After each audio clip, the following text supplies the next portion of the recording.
takdim ettiği kişiler bir kişi oldukları.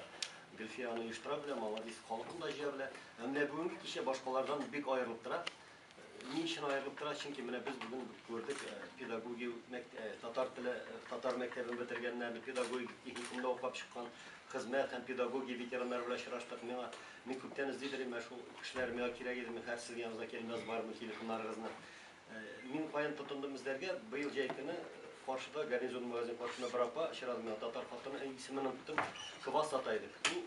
O kadın da şu mektebine hem izlediğim gibi bizim klas taşlarına da. Ben emet yazılım etken belki bir şaraşo yasarsız. Ben kilesi 60 yıl dolayken motor ittirme şu 60 yıl dolanlıkını uzdurga gerek. Allah versa sizinkiler kubelalar.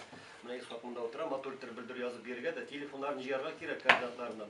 Motor bir köngülli hem kızıklı mağuktırgız şaraşo bulur edi oldu betiredim ben. Şanap da şunsı bilen bu kişi ayrılıplar başkalardan. Biz kileriz kitaplarını küsetemiz. Alsa da bir yakşı motor uzaldağılar da.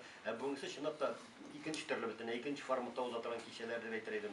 Rezida Hanım bir zor rahmet. Bana şu kişiyi uyuşturan için elbette uyuşturucu jengil değil. Başla bir yerden şatnadan biriyle şu şıraşonu uyuşturucu boyunca şınap da hazırlanırının bugün eğitirge bula barıp çıktı. Oruç etecek udalsa maladis Rezida bizim şehirde yakın tirede duruşlarına değil, lakin başka rayonlardan da kelişler baytak. Rezida indi o bizim Ulyan Sülkesi'nin tanınan şahslarının birisi. Çünkü 25 yılga yakın mana şu milli harekette aktif katnaşuşçularının birisi.